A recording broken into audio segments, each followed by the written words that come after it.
Deacon? Yeah, I'm calling on behalf of Nettie. What's the problem? You sent Nettie a note. On that note is a symbol. I've seen the symbol somewhere else. Which symbol are we talking about here?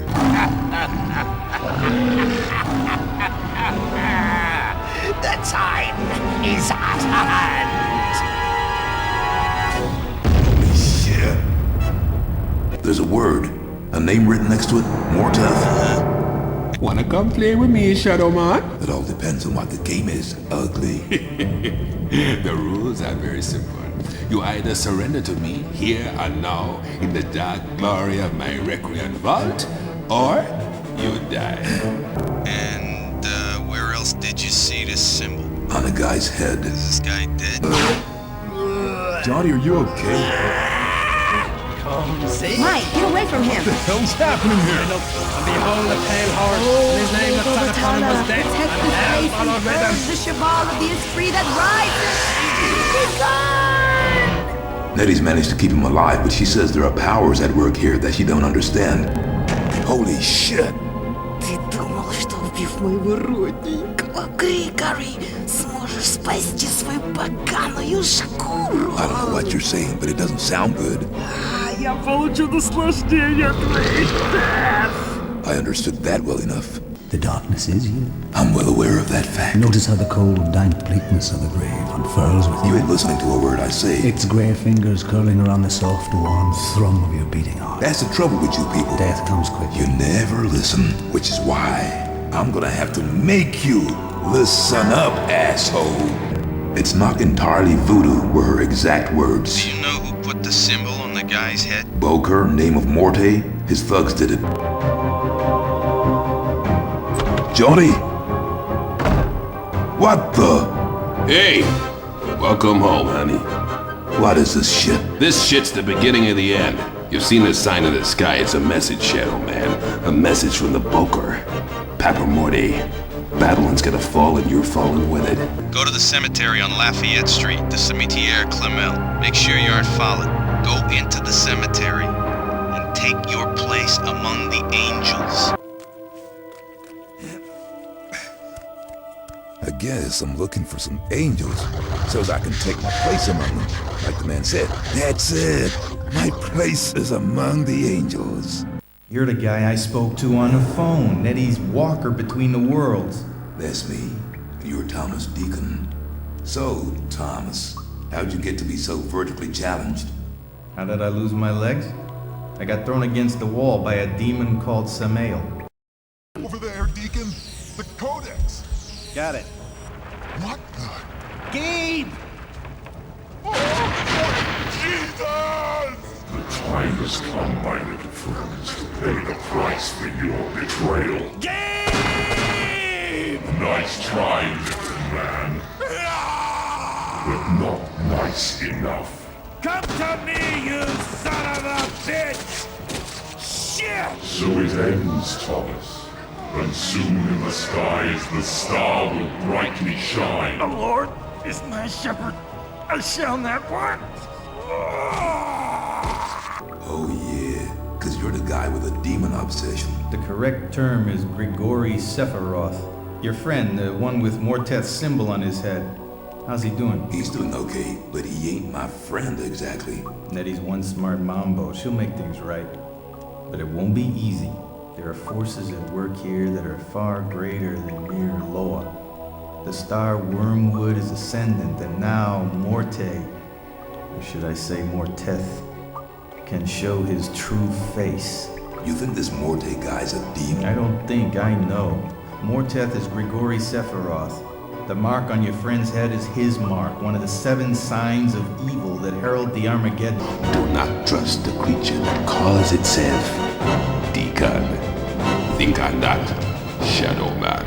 Morteth and his friends, there are 7 Grigori in all, have been waiting for the star, waiting for that signal, waiting for the day when they can release their leader, Asmodeus, from the pit. You haven't got any time at all. Says who? Skinny? Says me. Well, I don't know who the hell you think you are, Cadaver Man, to be telling me how much time I got left. In case you hadn't realized, Corpse Boy, you in my hood. and I don't take too kindly to some jumped-up worm feast swaggering around spouting bullshit and acting like it owns the place. I am the Lord of Deadside, so move over, skinny, cause this lord's coming through. Thousands of years ago, these sigils were given out to each of the 7 Grigori Sephiroth by their leader, Asmodeus. The Grigori Morteth, or Morte as you know it, will definitely have its own collection. If you need proof that what I'm telling you is true, then find a way into Morteth's lair and bring one of the sigils back here to me. You ain't coming with me? Morte is a Bakor with very powerful voodoo. He's involved in all kinds of bad stuff. Drugs, prostitution, you name it. He operates out of the old plantation past Lake Terre Noire. I've been feuding with this guy for longer than I care to remember, but we've had a kind of truce for the past few years. Seems like the truce is over. Well, I reckon I need to go bust a cap in this guy's ass. You're right, we do. I suggest that you go rescue Jaunty and get back your gun and your dad's watch. As far as the tools for the job are concerned, I can only offer you this. A machete? Okay. I suppose it'll have to do till I get my gun back. Game over, you ugly son of a bitch.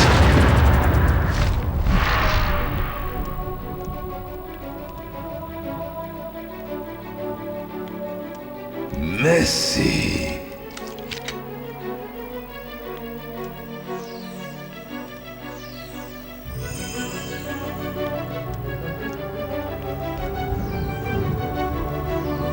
Come and see.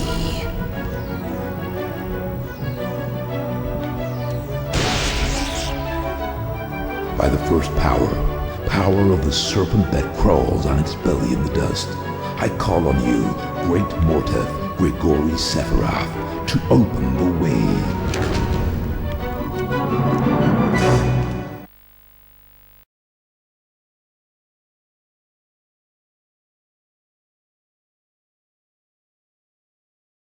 Shadow Man was a massive hit for Acclaim Studios back in 1999 and really shook the gaming world to its core by creating a video game based off of a comic book series that stunned everyone with its extremely dark tones, terrific script, large open areas and gameplay which utilised and combined elements of Tomb Raider, Zelda and Metroid, and thus created a new protagonist, the Shadow Man, which is still being talked about 22 years after the fact in websites, forums, group chats and even YouTube videos. So with the news of a Shadow Man remaster, which sets to include improvements in sound textures and gameplay, it seems the legacy of this incredible game is being kept alive with fans still wanting some more of Michael Leroy. However, it might surprise you to know that in 2002 Acclaim released a sequel, Shadow Man Second Coming, which was to be the last game they would ever develop, as the company shortly folded soon after. I don't think many people were aware of the sequel at the time, as this game was only ever available for the PlayStation 2 and not available for any other consoles. I think again that this decision was greatly influenced by Acclaim effectively going out of business, and perhaps they wanted a final last hurrah and to focus solely on a PlayStation 2 release. I mean, I myself only found out about the second game by chance in 2003 and bought it on the strength of really enjoying the first one. At the time though, I didn't devote as much time to it as I would have liked, but thought it looked pretty cool despite only doing a few of the game's tasks. Now we all know how huge Shadow Man was, with it receiving multiple releases across various consoles, which I believe were the PC, N64, Dreamcast and of course the PlayStation 1. I cannot talk about just how massive this game was. Despite mixed opinions, some Videogame Magazine reviews of this first adventure went through the roof. It achieved something very special by capturing gamers with its dark, unsettling gameplay, isolation and horrific tones. This second adventure, however, seemed to come out of nowhere with extraordinarily little fanfare and marketing, and really tried to spice up the tried and tested formula of the first game by adding in elements such as a much more open and varied world, more characters to interact with, and much more of a strategic playstyle, with the player having to switch constantly between Mike and his alter ego, the Shadow Man, to solve puzzles and collect weapons and items. So having finished the original Shadow Man on PC and reading how this next game offered up a ton of new elements, weapons and storylines, I was of course hungry and excited for more. Just like the first game, which was pretty much well received by reviewers, this second foray into the world of Shadow Man has its fans, and many say it's an engrossing and well made game, whilst others feel it's nothing more than average. Metacritic scored this game 68% out of 100, which is just above average. G4TC gave it 80%, stating that the game's dark occult storyline will really resonate with fans of horror in general, and IGN gave it 77%, believing that despite its flaws the game is still just as engrossing as the first and just as dark as ever. GameSpy however didn't feel this way and awarded the game 65%, saying that graphically it was pleasing to the eye but lacked some depth in the gameplay department. Computer and Videogames Magazine gave the game 8 out of 10, whilst the official PlayStation Magazine in the US gave the game 2 stars out of 5. Quite the feckin' comedian, aren't we? So with opinion being somewhat mixed and divided, it's time to place this game under my microscope and see whether this game really is as good as the original, if it's just underrated, a hidden gem, or if it should be avoided. Before I start, if you haven't seen my look into Shadow Man and know nothing about the video game, then feel free to check out my 2-part Shadow Man review. I'll place links in this video description. This will not only provide you with the backstory on the characters, but also Shadow Man himself, the gameplay style, and why the game was such a massive success. It might also help you to understand the differences between this second adventure and that game. However, I will provide you with a brief introduction here to bring you up to speed with what's happening. So, will this game satisfy my curiosity? Could it be an even bigger hit than its predecessor? And what new dark challenges await Shadow Man? In order to answer these questions, it looks like I'll have to pop this into my PlayStation 2 to take a trip to Deadside and head back into the world of Shadow Man. Video game story. For many thousands of years, the Shadow Men have protected the world of the living against threats crossing over from the spiritual plane known as Deadside, the place where everyone goes without exception when they die. Michael Leroy is the current heir to the mysteries of this ancient lineage, bearer of the Mask of Shadows. When darkness falls, he becomes the walker between the worlds, immortal voodoo warrior, taker of souls, lord of Deadside, the Shadow Man. Michael Leroy is the Shadow Man, an undead immortal voodoo warrior who can cross back and forth from Liveside, the world of the living, to Deadside, the land of the dead, thanks to a voodoo mask knitted permanently into his ribs by a priestess called Mama Nettie. Because of this affliction, he is in many ways a slave, unable to refuse Nettie's requests due to the power that she has over the mask. Whilst this might seem somewhat cruel, the purpose of this is to ensure that no evil beings from Deadside or Liveside cross over and do harm in either world, thus keeping a sense of order and balance between the two realms. By day, Michael Leroy is human and cannot use his shadow powers. However, once night falls, he becomes the Shadow Man when the mask glows, and this allows him to use powerful magical voodoo attacks and weaponry. It was through these means and by collecting 120 Dark Souls in the last adventure that he was able to overcome one of his deadliest foes ever, called Legion, a terrifying evil entity who tried to usher in apocalypse by using the souls of 5 serial killers to cross over to Liveside with a massive army of demons.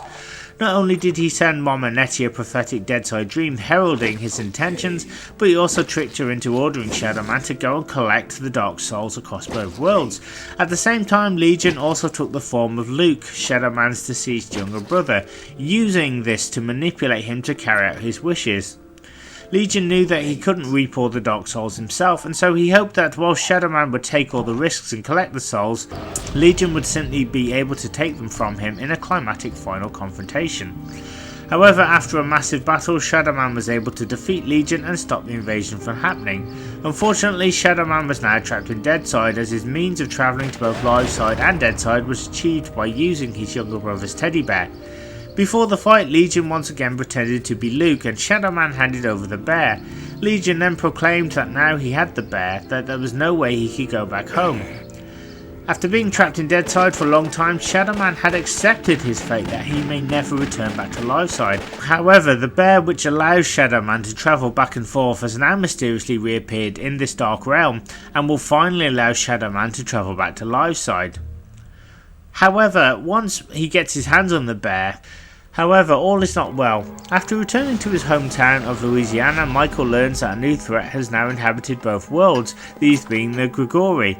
They are ancient demons who have lived among us for over 2,000 years, masquerading as humans, and are now planning to release their leader Asmodeus from another realm called Gehenna, which is something of a spiritual prison which holds this evil being indefinitely and also allows travel to different dead side and live side locations where each Grigori member resides. The only thing that can defeat the other Grigori and will also release Asmodeus is an ancient book called the Codex, which requires a number of small triangles called sigils to open. Okay, Thomas Deacon, I got your sigil. The monster you encountered was an abomination, one of many nightmare creatures that the Grigori brought with them when they fled from Gehenna many thousands of years ago during what is known as the Exodus. Michael discovers that the World at Heart bar has been completely trashed, with occult symbols written all over the place. Not only that, but Jaunty, his Irish friend, who can also travel to Deadside, has also been kidnapped by one of the Grigori. So after a quick trip to Mama Nettie's church, Michael must once again use his powers as Shadow Man to travel between both live and Deadside locations to stop the Grigori and its army, solve puzzles, gather items and weapons, and dish out some much needed voodoo justice to prevent Asmodeus from ever invading Liveside. This time players can not only visit Mama Nettie but also Thomas Deacon, who relays instructions from a hidden crypt in Louisiana. Gameplay. Shadow Man Second Coming is a 3D platform puzzler game which puts the player into the shoes of Michael Leroy, aka the Shadow Man, much like in the first game. Whilst both are the same person and control identically, aesthetically acclaimed studios have overhauled both forms to try and differentiate between the two. In Liveside during the day you play as Michael, who is now incredibly buff and possesses great strength. He can also take more damage than his alter ego and can also push large objects out the way very easily. However, in human form, Mike can't hold his breath for long underwater or use any of Shadow Man's voodoo magic and will take damage from huge falls. As nightfall approaches, Michael then becomes Shadow Man, who is very skinny and lacks Mike's strength. He can, however, use the same weapons Mike can as well as voodoo magic. Being dead, Shadow Man can hold his breath infinitely underwater and will not take damage from large falls. During the live side sections, the timer will tick down and the player switches from Michael to Shadow Man when nightfall approaches and vice versa, so the player must utilise the different strengths of both to solve puzzles and bypass tricky obstacles. With these changes, it definitely adds a depth of strategy, as early on you have to wait for the timer to transform back and forth between the two. Acclaim, it seems, also decided to switch the tone of the game. It is nowhere near as dark or disturbing as the first one was. In fact, it takes much more of a light-hearted feel. Whilst it still introduces horror elements such as the occult, demons and enemies, they are simply not a patch on its predecessors, which were downright disturbing, visceral and really got the adrenaline pumping. Gone are the asylum-style freaks with chainsaws, wailing tortured souls, and even the duppies don't really get much screen time. Everywhere you went in that game, it was dark, bloody, and really hammered home that feeling of isolation. And whilst some may argue that it was too much, you still had one hell of an experience that was unforgettable. That's not to say that this game doesn't have its moments, however they are very few and far between. I can only guess that maybe Acclaim actively chose to tone down this level of horror to try and cater to a wider age demographic, or perhaps this being Acclaim's last released game before the studio went bankrupt, they simply didn't have the time or funds to really do the game justice. Even the script is more jovial and light-hearted, with Shadow Man cracking jokes, which I feel just goes away from the tortured character that was in many ways the main selling point of the original. Whoa, ride him, cowboy. Oh, very amusing, I'm sure. Where'd you find him? Would you believe hanging upside down from a maypole tree? Looks like voodoo, a Veve mark. I saw the same symbol on the walls at the Wild at Heart. While Papa Morte may be voodoo, in league with the Loa Samedi, this mark isn't voodoo at all. I don't know what it is. Johnny, are you okay? Come see. Mike, get away from him! What the hell's happening here? And behold the pale horse, and his name that sat upon him was death, and hell followed. Mike and Nettie's exchanges are just not as good in Second Coming, mainly because although Red Pepper returned to voice Shadow Man, Lainey Manelli, who did the voice of Nettie in the first game, didn't reprise her role, and this new actress portraying her just does not sound right at all. Hey, Nettie. What's up, Mike? You know, the usual. Getting stomped by a bunch of gangbangers. A gang, you say? Yeah, mother's trashed the wallet hard, stole my gun and my dad's watch. Oh, and Jaunty's missing. Sounds like Papa Morte's crew. Oh yeah? Morte's a Bakor with very powerful voodoo. He's involved in all kinds of bad stuff. Gone is the mysterious Caribbean cool and sexy voice and dialogue. Now, this really disappointed me as I really liked the first iteration of Nettie. Don't get me wrong, the story and script are very ambitious and it's clear that a level of detail went in to try and expand Shadow Man's world, but for me, it just doesn't fit too well and sometimes comes across like I'm in a B-movie. Also expanded is Louisiana itself with more areas and tasks to achieve at the start, whereas in the last game you only ever got to visit Nettie's church, the surrounding swamps, caves and underwater sections. This time around you must visit more of the outback, defeat thugs, find and rescue Jaunty who is in his human form here, meet up with Nettie in her church and visit Thomas Deacon. Deacon is a character who has only ever been alluded to in Shadow Man's previous adventure. He is a former police officer, now turned private eye, and demon hunter who was paralysed whilst he and his partner were escaping from a large demon 10 years before this adventure. His partner was killed, but Thomas managed to escape with the means of summoning the Grigori and Asmodeus, the Codex, which he has kept hidden. Eddie's one smart mambo. She'll make things right. But it won't be easy.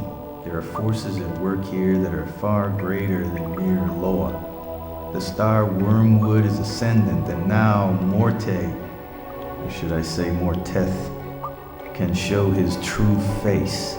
You think this Morte guy's a demon? I don't think, I know. Morteth is Grigori Sephiroth. The mark on your friend's head is his mark, one of the 7 signs of evil that herald the Armageddon. Morteth and his friends, there are 7 Grigori in all, have been waiting for the star, waiting for that signal, waiting for the day when they can release their leader, Asmodeus, from the pit. We're talking the whole book of Revelation here, chapter and verse. He has worked with Mama Nettie for many years, providing information to help stop threats from both worlds. Unfortunately, with the Grigori's human thugs closing in on Thomas's location, he must now entrust Shadow Man with the knowledge that will stop the Grigori's evil plans to resurrect their master. So, essentially, the player must work their way through the game, alternating between live side, dead side and Guiana to solve puzzles, defeat evil demons, collect sigils and defeat each member of the Grigori. As before, you will have to visit Mama Nettie a few times to kickstart the story, and also Thomas Deacon, who has an underground crypt in Louisiana. This game's locations are all large like the last game, but solving the many puzzles can still be problematic, but it's a lot more straightforward this time round.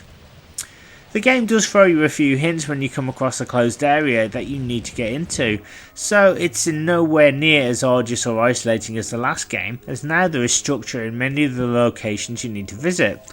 Although there are still times when it's not very clear what you have to do or where you need to go, I do recommend using a walkthrough and searching every area with a fine-tooth comb. Most of the time I got stuck because I hadn't hit a switch or pulled a lever, and because I was so used to jumping back and forth from light side to dead side in the first game, it does get very confusing when you reach Guiana. There are multiple routes, hidden sigils to find and also rooms that need to be unlocked, and it also acts as a hub to other live side locations. I was feeling a bit overwhelmed, but using a walkthrough really helped ease the confusion and I eventually figured it out. The sole purpose of the gameplay is to gather sigils from the various locations to open up certain pages in the Codex. This in turn allows Shadow Man to summon the Grigori demon and open each live side location that they are in turn. By the 4th power, power of the undead who roam the rank spaces beneath the earth, I call on you, great Ogre Pharrell, Grigori Sephiroth, to open the way. You must visit each vault in Guiana, and provided you have the right amount of sigils, you can then use the Codex. Once this has been achieved, you will then need to visit each location and switch back and forth between Michael and Shadow Man to collect more sigils, solve puzzles, find key weapons and items, and eventually fight a Grigori member. This time around there are no Dark Souls to collect, but just as in the last game, Shadow Man can get his hands on a number of weapons, such as a shotgun, grenade launcher, pistol, rifle, machine gun, as well as hand-to-hand weapons such as blades, gauntlets, an axe, and a crowbar. Don't worry about running out of ammo or magic, as there are pots scattered everywhere containing refills for each, so you're very well catered for in that regard, and this takes a lot of the stress out of having an empty weapon. There is also the staggering amount of voodoo weapons that will help turn the tide in Shadow Man's favour, such as fire-based weapons and projectiles which will seriously harm baddies and even help open up hidden walls revealing secrets. Also, unlike the last game, you can pretty much find and acquire weapons much easier this time round, which will please a lot of fans who perhaps felt the Metroid approach from the last game was a little too much. Also, there are no restrictions on what weapons you can use most of the time. Whilst I feel that this is a necessary step to try and fall in line with many games at the time, I do have my own thoughts on which I will discuss when I talk about the good and bad aspects of the game. Making a return from the last game are Cadeaux. Collecting 10 of these will allow Shadow Man to make an offering to the god Loa, who will extend his health or magic meter. Thankfully, this can now be done beneath Nettie's church. Finally are the important items that Shadow Man must use to navigate his way through Liveside and Deadside. The teddy bear, as I mentioned earlier, makes a welcome return and is more than just a means of getting you to and from your destination. This time around, each location has checkpoints dotted around, meaning that if you reach one, then if you die you can walk back to that checkpoint instantly, and this also means you can save your progress and also switch off your console if you need to without worrying about having to do the whole stage again. Also, I did say that in the beginning that you will have to wait until the timer switches from day to night and vice versa to change from Mike to Shadow Man. Now this can be annoying, especially when you just want to get through a little quicker. However, if you can persevere with this, then your patience will be rewarded when early on you find a pocket watch that belonged to Mike's deceased father. With this in your possession, you can control time and switch instantly from one to the other, which does make the game much easier. I did think this was a great addition to the game for the most part, which I will go into later on. Graphics. Well, if I'm honest, I don't rate them very highly as in other titles. Whilst they're not terrible, I do feel that the PlayStation 2 could have been better utilised, as Metal Gear Solid 2 and Grand Theft Auto 3 was out a few years before and both looked marginally better than this game by comparison. A lot of the enemies and locations, although impressive at first glance, do tend to look a little generic. I do feel more effort could have gone into making them look a lot more detailed, and the enemies don't look as terrifying or menacing as in the first Shadow Man. Even the Grigori bosses I feel just don't wow me. Please don't think I'm ripping on the game unfairly, it's just after seeing how much attention to detail went into the first Shadow Man and then playing this, I guess I just expected more of the same. I will say that in contrast, there were some levels I really liked the look of. The Russian stage looked particularly impressive, and its boss Baba Yagov was an exception. I thought the cutscenes looked brilliant though, and Mike and Shadow Man do look like they should. Holy shit! Ты думал, что убив моего родненького Григори, сможешь спасти свою поганую шкуру? I don't know what you're saying, but it doesn't sound good. Я получу наслаждение от твоих жертв. I understood that well enough.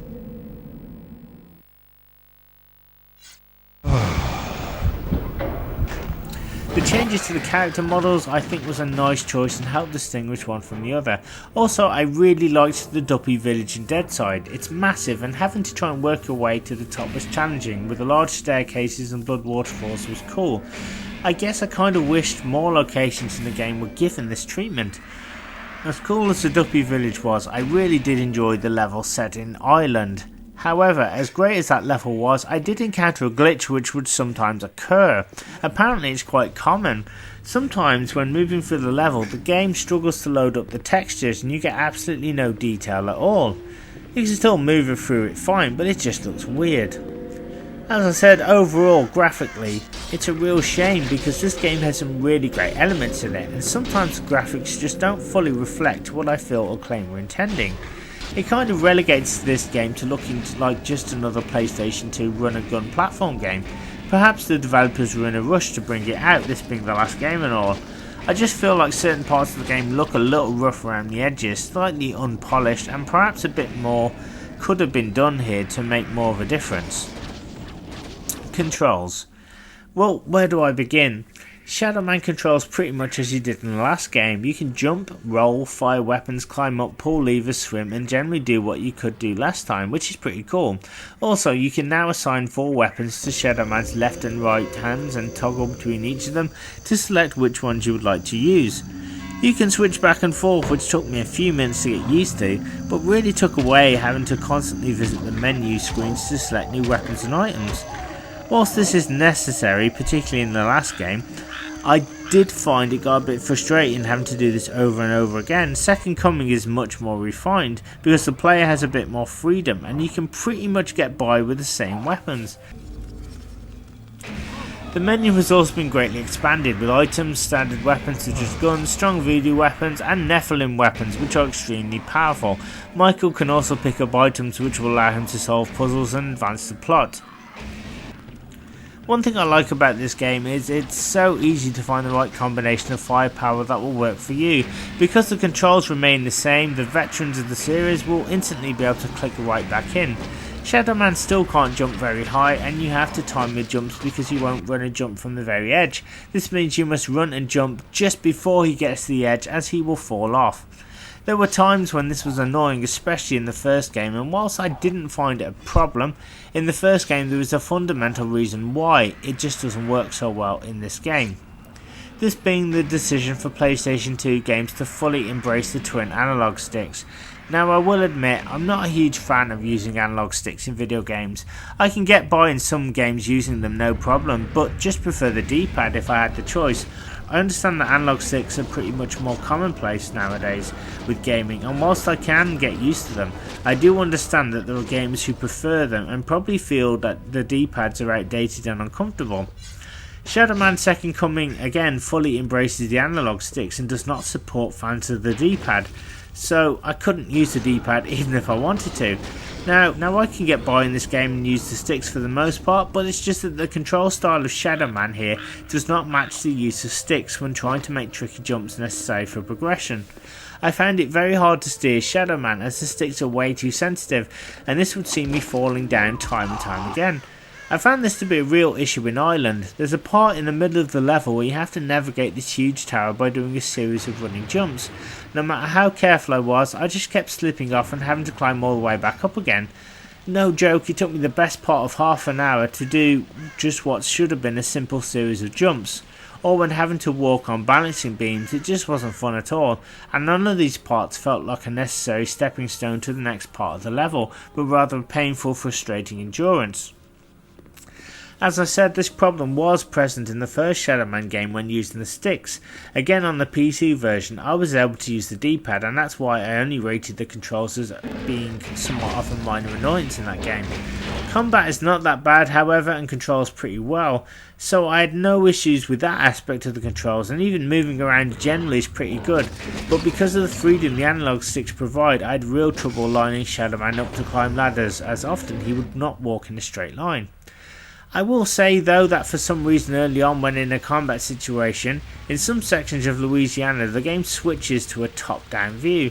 This makes absolutely no sense as I can't control my character very well because I can't see what's shooting me and the camera is just not helpful at this point. I do not even remember seeing this top-down view anywhere else in the game, just in the first section, so I took a number of cheap hits. However, this frustration was lessened because Shadow Man always respawns at the last checkpoint with the enemies you destroyed not returning this time and the damage you dealt still in effect. The same even occurs for the Grigori bosses. You can die and respawn right back into the same boss room, which I actually think is really cool. And although the controls might prove problematic at times, at least the game is very fair at putting you right back where you were. Sound and music.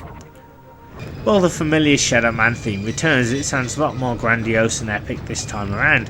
Acclaim has changed the tone of the instrumentation to reflect the game, which as I mentioned earlier is pretty less horrific and actually feels like a standard PlayStation 2 platformer.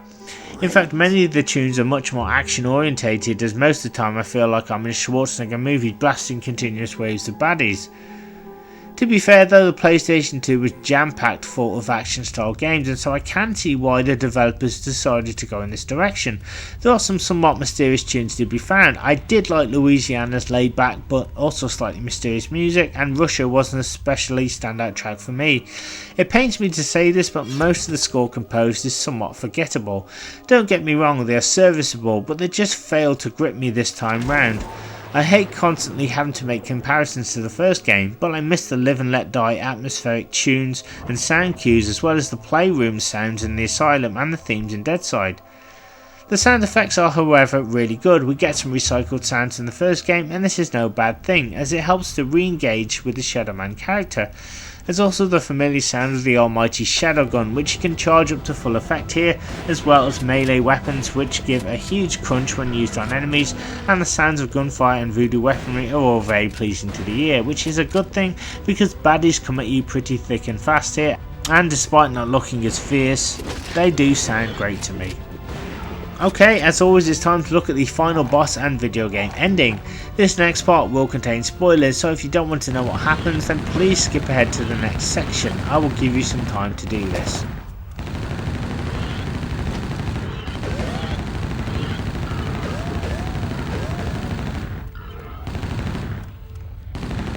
I need ammo.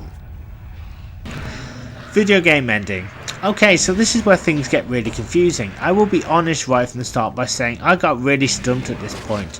Now, from the start of the game, Shadow Man will need to interact with Mama Nettie and Thomas Deacon, who provides information on the Grigori and the sigils you need to collect. Unfortunately, this is where some of my confusion comes from.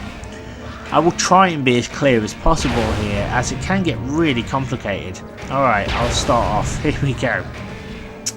You see, you only really interact with both Nettie and Thomas a few times, and then you are pretty much left to your own devices. Whilst Nettie gives Mike a few live side tasks to achieve, she doesn't provide much information on what to do or where to go. The only major role she plays is to lift a curse which has been placed on Jaunty, and this can only be achieved once Shadow Man has found a special chalice. Nettie, I've got the chalice. Jaunty's slipping fast. Hold him down and brace yourself. Hold him! That's what I'm doing! Jesus! Nettie, look out! Oh, Christ, I've got the mother of all headaches. Oh. I can feel a drip to dead side coming on. After that, she no longer says or does anything, and it's kind of the same with Thomas Deacon. I will explain more about this in the next section as I don't want to go off on a tangent. Now, I did indeed collect all 32 sigils. I used the codex and summoned Asmodeus. I was all ready to fight him when a winged angel suddenly flew in and tells Shadow Man that it's not his fight and proceeds to take on Asmodeus himself. Welcome, Mikhail. Asmodeus. It's my destiny too. Quite a welcoming party. Step aside, Mikhail. This is my battle now. His true name is Diaketh. He is a Grigori Malakim, a demon by any other name, formerly one of my foot soldiers. Before his treachery, a treachery that extends for millennia. The time really is at hand, Diaketh. Behold it! So be it!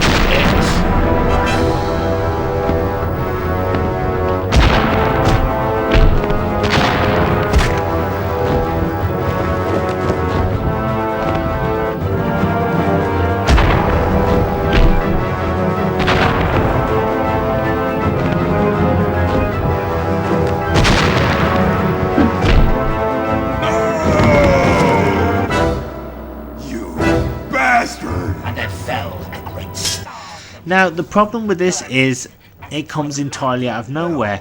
I assume that maybe the angel is Thomas Deacon, whom Shadow Man met earlier, which makes no sense whatsoever. The reason I say this is because you only meet Deacon a few times, and the last time you meet him, he tells you that he will be in touch. The Grigori want the Codex back, hence the visit by Morteth's thugs, in order to open the way to Gehenna, the place beyond worlds, wherein lies the entrance to the pit. You must stand before the Gregoria statue in the Recreant Vault and read aloud this page of ancient text known as the Litany. The Grigori plan to use the Codex to release Asmodeus from the pit, and then they'll all once again be united with their demon lord and will bring about Armageddon, as prophesied in the Book of Revelation. To release Asmodeus, all seals on the Codex must be opened. However, since we have the Codex in our possession, we can use it to open the pit ourselves and destroy Asmodeus forever. But if the Grigori know you're here, they're gonna come after you again. And if they do, they may have more success and take back the Codex. Correct. Which is why, Shadow Man, I entrust the Codex to you. There are many places where I can hide out. I'll be in touch when I know it's safe to do so. In the meantime... Now this led me to think that maybe okay, so I'll probably meet him later on in the game at a different location. Well, after the last meeting you have with him, you never see or hear anything from him again. He just disappears. I even tried going back to his locations, but alas, he had gone.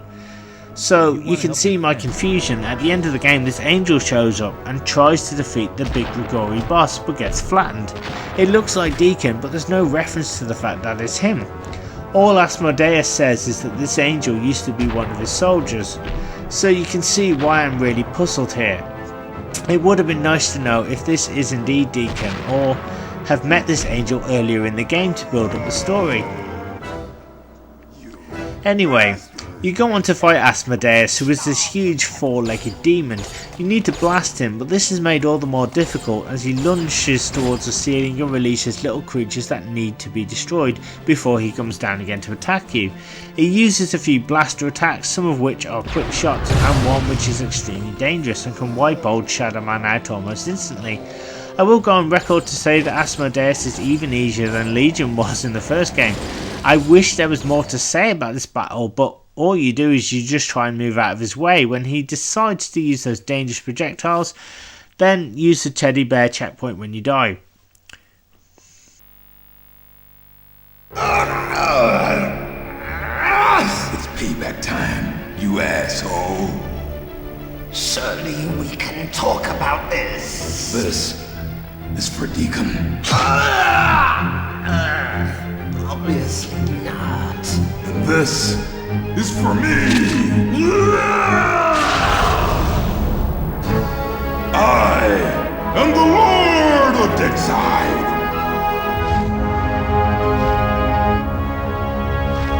And the great dragon was cast out, that old serpent called the devil, which deceiveth the whole world.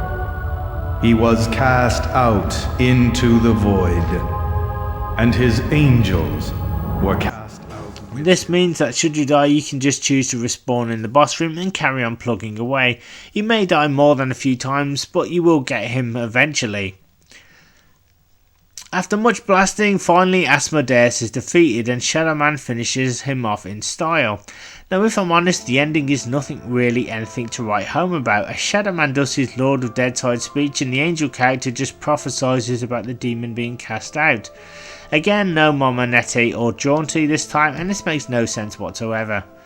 Then after a lengthy credit screen, it's back to the start. Now, to say I was underwhelmed would be an understatement. I just felt that the plot made no sense in the end and something was lost in translation. Okay, so here's where I feel Shadow Man's Second Coming really dropped the ball with his plot. Now again, the idea of demons wanting to resurrect their master Asmodeus was cool, and I can see what Acclaim were going for, and in the beginning it does kind of work well. The idea of doing a few tasks for Nettie was a nice touch, as you get to see more of Louisiana and their relationship. Again, she becomes pretty much redundant after a few tasks, and you don't really need to see her again until you get the chalice later on. Now here's my problem with the Thomas Deacon character. You first meet him in his crypt, where he informs you that you need to go and retrieve a sigil from the first Grigori Papa Morte character. No problem, right? So I headed off to the Louisiana plantation, solved the puzzles and finally met up with Morte. Well, before the fight, Morte told Shadow Man that he needs to watch out for Thomas Deacon, which led me to believe that Deacon only wants to use Shadow Man to open the gate and potentially double cross him. Wanna come play with me, Shadow Man? It all depends on what the game is, ugly. The rules are very simple. You either surrender to me here and now in the dark glory of my Requiem vault, or you die. I don't think much of them rules. I'll make my own rules up if you don't mind. Don't think you can scare me with your Nephilim toys. The star wormwood is in ascension. So everyone keeps telling me. The time is at hand. I ain't afraid of you. Well, you should be. And before you die, think on this. Do not trust the creature that calls itself Deacon. Think on that, Shadow Man. Okay, I thought about it. What now? Now, Shadow Man. And without further ado, you die. Now, Shadow Man just dismisses the speech and destroys Papa Morte, and you then take the sigil back to Deacon. Soon after, Shadow Man arrives, there's a pile of corpses which Deacon says were Grigori thugs trying to get their hands on the codex, so I assume Deacon took care of them. He then says it's too dangerous for him there and he will be in touch. He doesn't appear again. And I could only think at this point that maybe what Papa Morte said was true. I was fully expecting Deacon to betray Shadow Man at the end of the game, however this does not happen. So my question is, why would Morte say this? Now if they were going for a bad guy trying to stir things up, then that's fine, but Papa Morte was pretty serious when he said it. Then at the end, this angel appears who again resembles Deacon. He just shows up out of nowhere and tries to fight Asmodeus, and there's absolutely no build up or anything. If it is Deacon, that's fine, but no one actually says that it's him, and then we are told that he's a former member of Asmodeus' army of demons. I'm sorry to bang on about this plot point, but it just does not make sense, as we don't see Deacon die, or see him again after he buggers off. From research I've conducted, my theory is that Acclaim had something much bigger in mind storyline wise. I mean, there's so much effort that's gone into the story in the beginning and even in the instruction manual, and it really makes you think that you are going to get a much more involved game. I think that because again this was Acclaim's last game, there was a rush to get it out, and so perhaps the plot had to be changed last minute to get out on time. It's a real shame because had they gone with the betrayal involving Deacon, then this would have been far more appealing and would have bumped the Impressive story up even more. So, can I recommend Shadow Man Second Coming? Well, that's a tough one. In all fairness, it's not that it's unplayable or wholly bad, I just feel that it falls very short of the first game, which really knocked it out the park, and in my eyes created something masterful, fusing the popular gaming genres at the time and sprinkling in lots of blood and mystery and horror. Anyone expecting more of that will be bitterly disappointed, as this game follows a much more light-hearted comical affair, and it just doesn't fit the nature of Shadow Man or his universe. I mean, Jaunty gets much more screen time in his human form this time around, and his lines are just as funny as ever. However, it seems that Acclaim wanted Shadow Man to joke around too, but again this just doesn't work. And his name that sat upon him was Death. And I looked, and behold a pale horse, and his name that sat upon him was Death. And I looked, and behold a pale horse, and his name that sat upon him was Death. Oh no, don't hit me again, you bad, bad men. Please don't hit me again. I'll be good. I'll tell you anything you want. The President's a moron. The Queen of England's got genital warts. My mother was a donkey-loving strumpet. Johnny, it's me. What? Oh, Michael, it's you. Am I glad to see your happy, smiling mug? Keep your goddamn voice down. What? Your voice. Keep it down. This place is crawling with Morte's thugs. Oh, right. You been playing with Nettie's makeup again? Huh? Oh, the symbol on me noggin? Yeah, well, I don't know much about it except that it itches like bloody hell. Now, what about getting me down from here, you wee gouger? Oi, be careful with that thing. You'll have me eye out with it, so you will. I'll do more than cut your eye out if you don't shut the hell up. You will catch me, won't you, Michael? Whoops. Missed. You bloody idiot. I think I've broken me skull. Me brains are sure to be pouring out all over the place any minute. What brains? Oh, very funny, very bloody funny, I'm sure. Okay, we're gonna get out of here, but you gotta keep low. We shouldn't be too difficult for you. Oh, quite the feckin' comedian, aren't we? Ah, me leg! It's me leg, Michael! Jesus! No, me leg! It's me leg, Michael! I don't think I can walk on it. I think you're going to have to carry me. Climb up on my shoulders. Ah, away with you. Leave me here. I'm sure I'll be alright. I'm sure that the bad, bad men won't tear me limb from limb and feed me my tongue for supper. Don't tempt me, Johnny. Get on my shoulders. Oh, alright then, if you insist. Home, James. Don't spare the horse. It pains me to say this, but Shadow Man Second Coming falls more in line as an above average PlayStation 2 platform game. I understand again why the developers went down this route, as the PS2 was still picking up steam and it did make sense, but the game suffers greatly because of this decision. The original worked so well because it was its own thing. In many ways there are elements of the original here, but they are very few and far between, and I didn't get that sense of dread as I did with the first game. Also, they give you items way too easily here, and the significance of the items are just not really explained. For example, very early on, Nettie throws out a line about Mike having to go and find his father's pocket watch. There's no explanation about how it means something to Mike and why he needs it. I get that it's needed to control time to help switch Mike and Shadow Man back and forth. You're shown right at the start of the game that you have to wait for night time to turn into Shadow Man and daytime for Mike. This is made pretty clear and explained thoroughly. Then for the developers to pretty much give you the watch after only a few hours for me ruins how important the watch is. It's kind of like L'Eclipser, which was the knife in the first game. Nettie told Mike that he needed 3 pieces of a blade in order to bring the Shadow Man into the world of men. You really have to work so hard to get the 3 pieces of the knife, and it's not given right away. It took me a few days to gather all 3 parts. I guess I'm trying to say that I felt like I earned it. Shadow Man's Second Coming is a little too generous, and whilst I can see that might be people's preferred choice, I really didn't feel like I worked hard for any of the items and were just given them regardless. I also feel that the storyline has so much more to offer, especially in the beginning, and just goes awry pretty soon after the first few hours. It pains me to say it, but it lacks the polished and solid foundations of the original. It tried to go in another direction, and this doesn't work solely for the reasons I've stated. However, Shadow Man's Second Coming does shine in its ability to be a good PlayStation 2 platformer. Despite my issues with this game, I did still have fun and do believe that's where most of the enjoyment came from.